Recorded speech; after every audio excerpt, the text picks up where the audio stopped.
Baik, Pak Asep, gimana kabarnya hari ini? Alhamdulillah Bu, hari ini sedang sehat-sehat. Sehat-sehat. Gimana keluarga di rumah? Alhamdulillah keluarga juga untuk saat ini sehat semua. Iya. Terkait dengan persiapan ini Pak, persiapan supervisi, observasi ke kelas. Bapak kan sudah membuat skenario ya, skenario dari pembelajaran itu. Nah, sekarang kita kita diskusi bagaimana untuk nanti di observasi nanti di kelas terkait dengan persiapan yang Pak Asep udah tulis, udah dibuat. Baik, mungkin bisa dimulai ya Pak ya? Iya. Nah, santai aja dah, ini mungkin diskusi nanti kalau misalnya ada kekurangan pun mungkin nanti bisa diperbaiki untuk pelaksanaan nanti. Baik Ibu. Yang pertama mungkin ya, bahwa di modul itu atau di skenario itu harus ada identitas ya, ada ya. Nah sekarang gini Pak, di skenario Bapak buat itu apa tujuan dari pembelajaran yang nanti akan Bapak laksanakan di kelas nanti? Apa tujuannya? Baik Bu, jadi tujuan ini yang pertama itu berharap saya sebagai guru berharap siswa itu dapat memproduksi tes deskripsi. Oh, ya, jadi anak bisa menulis. Bisa menulis, ya untuk interaksi dan komunikasi dalam sederhana aja gitu loh bentuknya. Teks deskripsi itu bisa ditulis, bisa itu dibacakan. Ya. Itu untuk tujuannya. Betul Ibu. Tujuan itu hanya satu itu ya. Satu tujuannya menuliskan tes deskripsi, terus bisa menceritakan. Betul. Tapi kalau ini dikategorikan tujuan ini kalau saya runut lagi ke belakang di breakdown gitu ya Bu ya. Ini saya ada 6. Yang pertama tujuan itu anak itu bisa menuliskan secara sederhana, kemudian bisa mengkategorikan. Oh ya, untuk menuliskan saya kasih kode dengan C1. Nah, kemudian yang kedua anak itu bisa mengkategorikan yang dia tulis itu, kemudian yang ketiga melengkapi. Nah itu untuk pertemuan pertama dulu Bu. Nah, iya. Ini berarti di skenario yang nanti untuk observasi itu yang ini menuliskan dan mengkategorikan. Betul, sama melengkapi 3 Bu. Ya, 3 melengkapi. Ya. Nah, baik, melengkapi ya. Nah sekarang kira-kira Pak, untuk ini bagaimana Bapak akan memastikan bahwa tujuan itu akan tercapai atau tidaknya gitu loh? Bisa dipastikan nggak menurut Bapak? Yang pertama ya optimis. Optimis. Bisa. Karena untuk di kelas mana ini Teh? Saya di kelas 7. 7. Di kelas 7 nanti di kelas 7C lebih tepat. Oh 7C ya. Karena saya juga sudah observasi kecil-kecilan bahwa memang di kelas 7C ini dari segi menulis tidak ada masalah. Yang kemudian untuk mengkategorikan mungkin hanya sedikit untuk diarahkan saja. Lepas itu mereka bisa. Kemudian untuk melengkapi dan untuk melengkapi ini saya dibantu dengan sumber-sumber seperti menggunakan LC dan sebagainya. Jadi anak tidak ada yang kerepotan terkait ini Bu. Jadi untuk ini saya optimis anak bisa. Bisa ya? Iya. Nah, Bapak menggunakan strategi apa? Strateginya untuk ini kegiatan belajar itu menggunakan PBL Bu. Jadi PBL itu Project Based Learning. Kemudian itu untuk yang awal di pertemuan 1. Nanti untuk pertemuan keduanya nanti saya lanjut dengan metode Project Based Learning. Jadi ada PBL dulu berbasis masalah dulu, kemudian nanti pembelajaran berbasis project begitu. Pak Asep gini, kan di kelas 7C mungkin nggak semuanya mungkin bisa cocok dengan PBL itu. Betul. Bagaimana langkah Pak Asep jika di kelas itu ada siswa yang mungkin tidak bisa diajak pembelajaran dalam metode atau strateginya dengan PBL itu, bagaimana strateginya Pak Asep untuk itu? Baik, jadi saya punya 2 strategi Bu. Yang pertama strategi saya mungkin langsung saya akan secara face to face dengan anaknya ya, secara langsung ngobrol apa kesulitannya. memang misalkan belum paham sama sekali, saya akan merangkan secara detail berbeda dengan yang lain yang memang sudah paham betul. Kemudian yang kedua, strategi saya adalah membuat fokus grup diskus Bu. Jadi membuat fokus grup diskus itu di mana saya membuat kelompok. Ya kelompok itu saya masukkan tuh orang-orang yang memang menurut saya masih belum bisa mengikuti. Saya kelompokkan dengan grup-grup yang memang sudah bisa juga.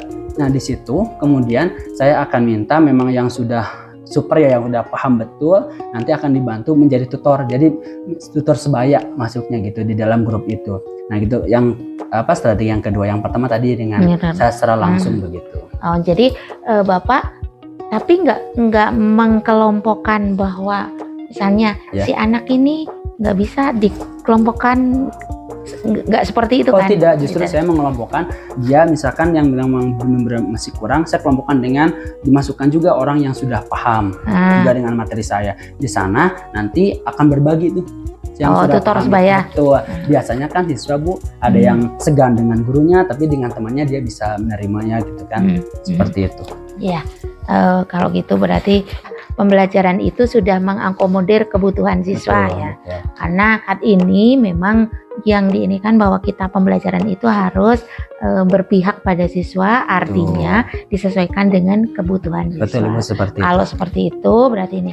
Jadi tidak boleh langsung ini anak yang visual langsung kelompokkan, atau anak ini yang sudah kiranya mahir berarti harus dipisahkan, jangan seperti itu. Betul. Tapi mudah-mudahan udah ya. Ya Ibu. Nah sekarang berikutnya Pak. Nah bagaimana Bapak akan mengukur kemajuan siswa dalam hasil pembelajaran itu?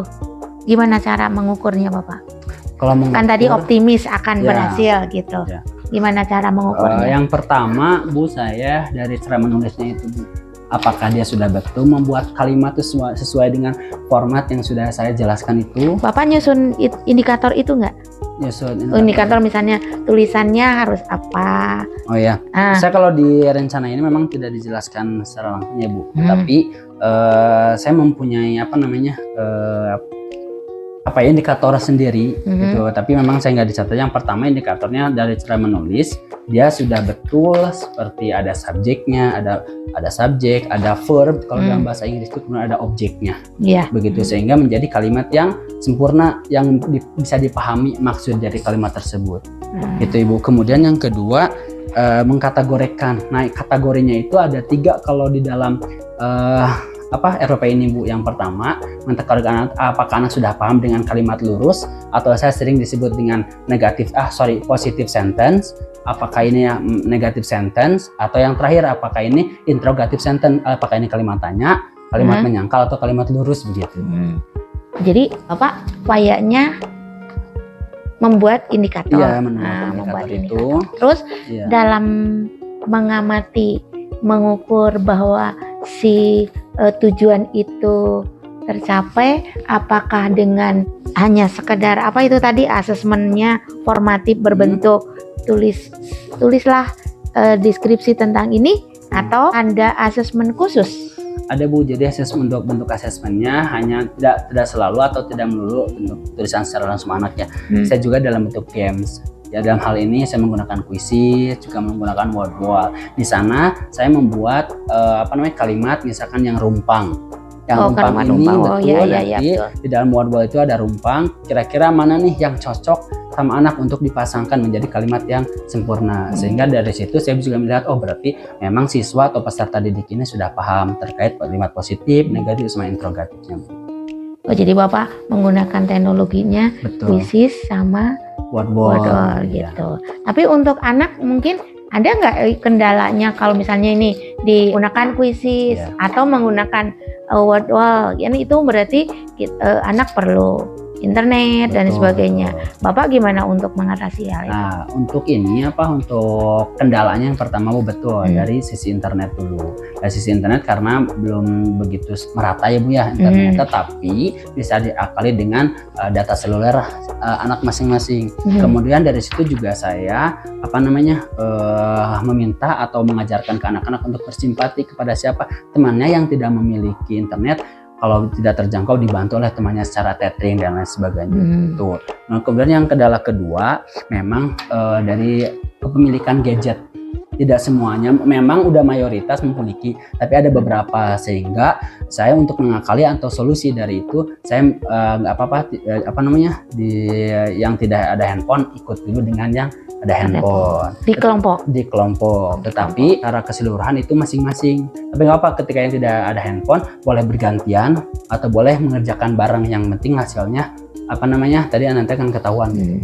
Kan di sekolah ini tersedia Pak. Betul. Jadi apakah di awal juga Bapak pernah ada semacam komitmen atau sebuah keyakinan atau kesepakatan? Nih untuk belajar saat ini, kalau kita menggunakan ini, keinginan anak ditawarkan kemana atau dengan apa gitu kan?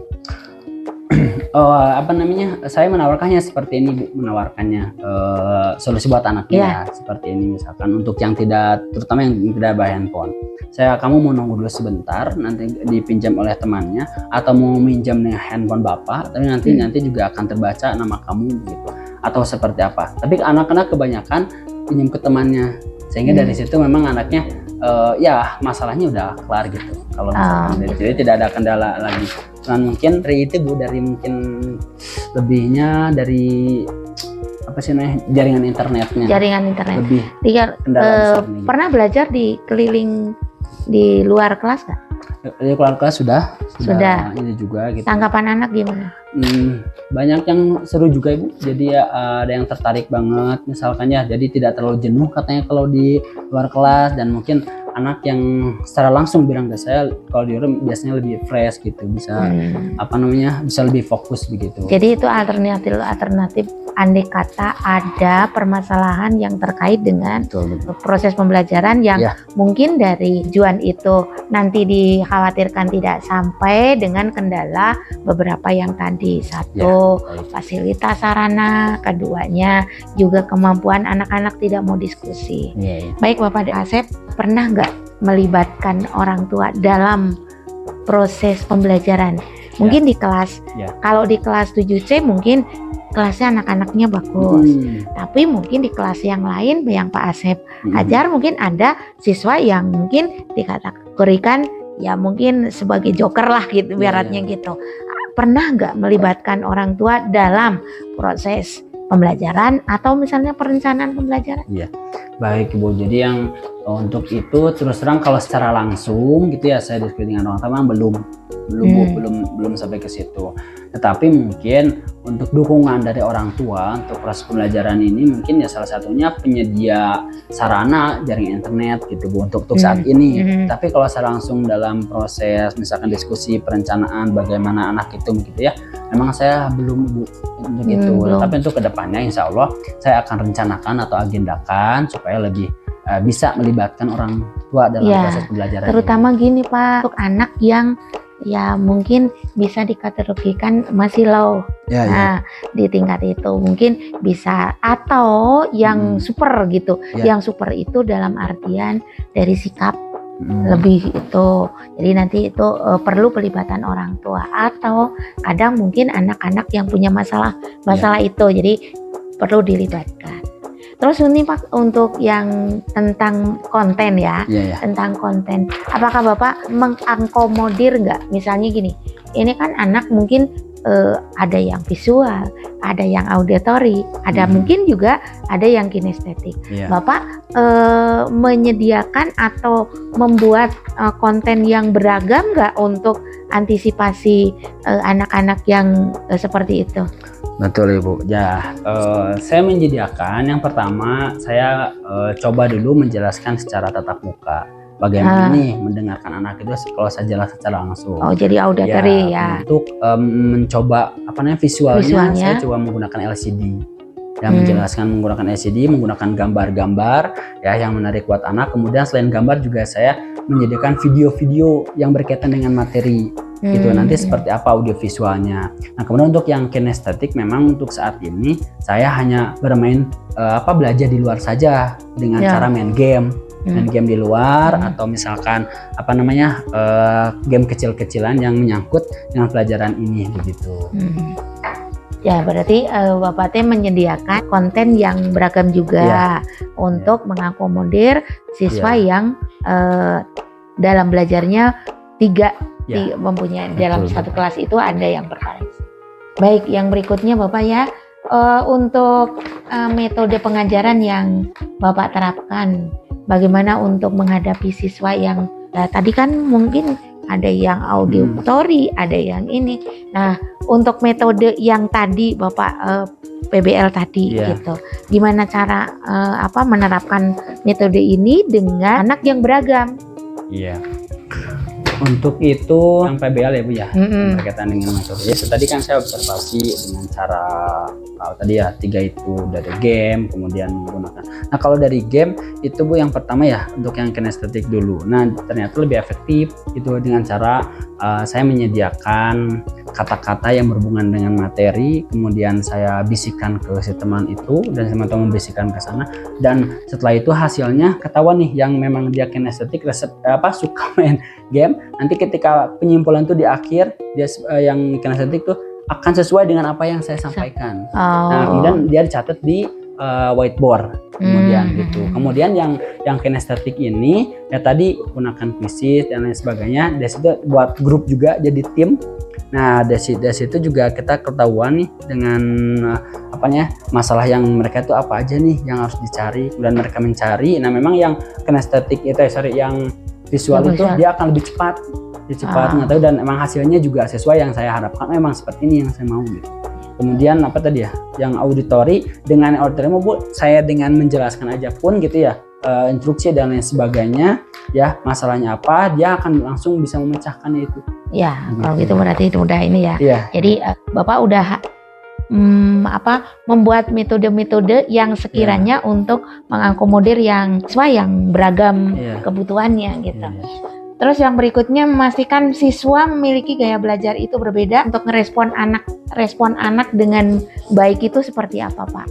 Jadi misalnya nih, anak kan yang auditori, Bapak cara merespon siswa dalam pembelajaran, anak-anak itu mungkin pas Bapak menyampaikannya dengan mungkin lagi visual gitu, tapi anak sebenarnya itu auditori gitu. Bapak mau merespon anak itu responnya yang baik seperti apa gitu Bapak yang jadi kan saya udah tahu gitu ya mana aja. Jadi nanti kalau misalkan memang dia kurang di visual, artinya saya harus menjelaskan ulang dengan bahasa saya sehingga dimengerti oleh dia. Dengan mendengarkan penjelasan saya nanti akan dia paham yang auditori gitu. Nah kemudian yang yang kinestetik, memang kalau di kelas itu kekurangan saya juga masih agak bingung nih gimana caranya. Kan kalau terus-terusan main game juga maksudnya kan kurang efektif juga. Nah dari situ saya coba berpikir yaitu dengan game-game yang tadi Bu, jadi dengan quizzes. Nah di quizzes kan nanti dia ada peringkat-peringkat, ada rank-ranknya. Nah dengan di situ yang kinestetik juga dia tertarik. Wah aku harus bener nih. Nah biasanya yang kinestetik itu dia akan mengerjakan tugasnya pun dengan sorak-sorak, dengan teriak-teriak, dia pokoknya asik sendiri begitu. Tapi karena tadi digabung itu Bu, jadi nggak di kelompok-kelompok auditori, kinestetik enggak. Nah dengan digabung itu ya sama-sama nanti ada yang dia ngebantu untuk mengerjakannya itu gitu kan. Terus dia yang yang jingkrak sendiri, jingkrak itu kayak rame sendiri, asik sendiri gitu. Jadi tapi dengan seperti itu ya masuklah gitu anak gitu. Nah, jadi udah diakomodir itu direspon lah gitu. Walaupun anak itu visual tapi tetap di auditori juga kita direspon gitu. Nah terkait tadi Pak untuk kan ini ada permainan, ada game. Nah game itu kan disangkut pautkan atau dikaitkan tidak dengan tujuan pembelajaran. Kan tujuan jadi itu namanya asesmen formatif ya gitu, untuk asesmen formatif. Jadi mungkin Bapak ini dengan game, ada juga mungkin nanti dengan cara mendeskripsikan dan lain sebagainya. Itu sesuai tidak dengan tujuan pembelajaran? Menurut saya sih Bu, berkaitan lah, maksudnya sesuai gitu ya. sesuai dengan tujuan pembelajaran. Dan Pertama harus kan, bersesuai. iya, ya. karena memang kita ke situ tujuannya. Jadi ya paling nggak bisa berinteraksi dan tujuannya kan memproduksi deskripsi teks ya dalam berinteraksi untuk berinteraksi dan komunikasi. Ya dalam komunikasi kan gak mesti tertulis, bisa dengan lisan juga gitu anak-anak, bisa dengan interaksi tadi dengan game gitu. Jadi insya Allah menurut saya nyangkut lah. Gitu. Ada nggak Pak yang ini lukis? Ya, jadi misalnya tes deskripsi tapi dengan digambar. Oh ya. Ada nggak? Untuk saat ini saya belum, Bu. Belum. Tapi ada kemungkinan nggak anak di situ di kelas itu, kan dari kelas ini, ada kemungkinan nggak yang anak yang mungkin dia itu nulis kurang, Iya betul. Berbicara kurang, tapi dia bisanya hanya lukis. Iya. Ada nggak kira-kira? Kalau menurut saya Bu pasti ada. Pasti ada. Cuman mungkin dari saya sendiri sebagai guru untuk mengarahkan, misalkan kalau memang kalian misalkan kerepotan untuk menulis atau menceritakan secara lisan, kalian juga bisa yang mau kalian deskripsinya dalam bentuk gambar misalkan. Menurut saya dan saya yakin pasti ada aja anak yang jago dalam mengimajinasikan pemahamannya dalam bentuk gambar. Tapi Bapak belum pernah coba ya? Belum untuk itu Bu emang. Gitu. Karena itu ya, jadi mudah-mudahan mungkin nanti ini. Mudah-mudahan nanti di observasi itu sesuai gitu ya. Baik Pak, untuk yang berikutnya, Bapak memberikan refleksi nggak? Nanti ada dalam refleksi nggak di dalam RPP itu? Berikan refleksi, terus anak memberikan umpan balik atau feedbacknya? Ya. Saya itu selalu dan saya sering juga menggunakan refleksi tersebut ya untuk melihatlah bagaimana sih perasaan anak itu setelah belajar dengan saya. Saya selalu gitu kan, pertama yang saya tanyakan dalam refleksi itu perasaannya seperti apa.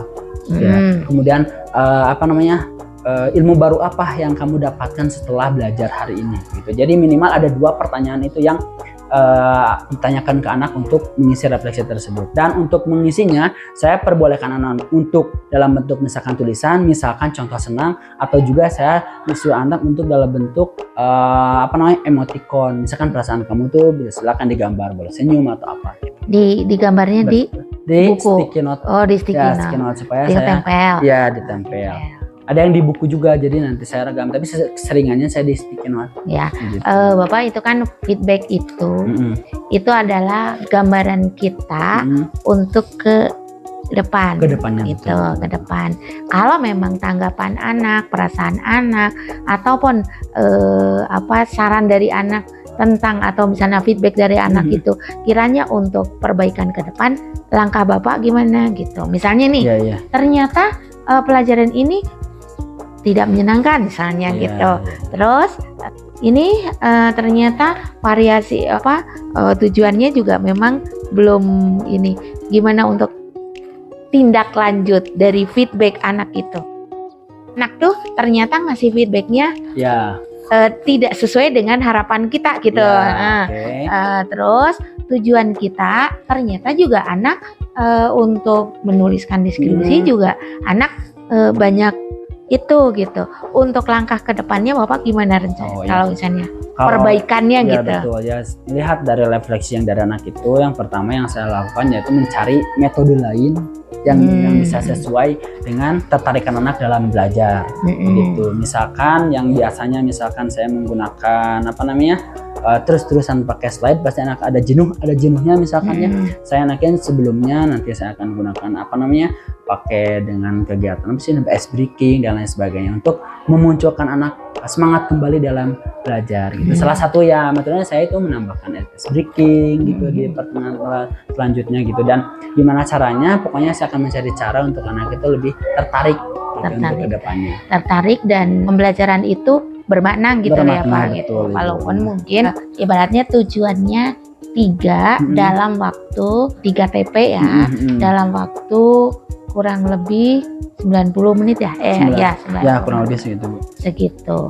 Rencana Pak Asep di kelas 7C ya. Mudah-mudahan ini kemudian untuk ke depannya pas observasi nanti mohon nanti dikabari saya. Baik. Dipersiapkan sesuai yang barusan diobrolkan gitu Mudah-mudahan saya pengen observasi apakah yang diceritakan tadi sudah sesuai atau belum. Kalaupun belum, nanti kita ada tindak lanjut kembali. Terus untuk perencanaan ini nanti sebagai dokumen saya, kemudian untuk pas pelaksanaan nanti Pak Asep buat skenario lagi gitu untuk ini. Gitu. Terima kasih Pak Asep. Mudah-mudahan ada pertanyaan sih dari saya sedikit terkait ini. Kira-kira menurut Ibu, dengan Ibu setelah membaca RPP saya, kemudian setelah interview, maksudnya tanya jawab soal ini, kira-kira yang harus saya tambahkan gitu ya dari Ibu, kira-kira atau kurangnya kira-kira apa Ibu? Gini Pak Asep, sebelum mulai dalam pembelajaran diusahakan Anda kalimat pemantik ya. Satu kalimat pemantik. Intinya kalimat pemantik itu untuk mengawali materi baru gitu ya, materi baru. Jadi pemantik itu bisa sederhana mungkin, misalnya tes deskripsi ini misalnya nih tuliskan dalam bentuk suruh mendeskripsikan. Tolong deskripsikan ini. Anak-anak itu berpikir nanti deskripsi ini apa gitu. Jadi nanti kan anak berpikir berarti nanti akan dipelajari itu. Mungkin di sana mereka seperti itu. Terus untuk P5-nya P3-nya profil pelajar Pancasilanya, dimensinya ada penilaiannya ya. Ada penilaiannya. Jadi misalnya ini BB belum berkembang, terus ini mulai berkembang, terus berkembang sesuai harapan dan sangat berkembang. Diharapkan anak tuh sampai ke berkembang sesuai harapan. Tidak perlu banyak-banyak, yang jelas kiranya anak itu dalam tes deskripsi itu apakah dimensi apa yang sekiranya Anda dan elemen yang mana yang cocok dengan materi ini gitu. Tidak perlu banyak-banyak karena nanti akan ada lagi kan instrumen lagi, indikator lagi gitu. Itu yang berikutnya saya pikir udah cukup, udah bagus. Mudah-mudahan ini bisa dijalankan terus-terusan, kemudian nanti anak-anak udah terbiasa, yaitu lagi ujungnya adalah pembelajaran yang bermakna. Itu terima kasih. Nah, mudah-mudahan itu. Jadi di dalam RPP nanti saya akan tuliskan seperti itu. Jadi kalimat pemantik dan Pak ini Pak keyakinan, bukan keyakinan kesepakatan. Itu kan bentuk diferensiasi proses.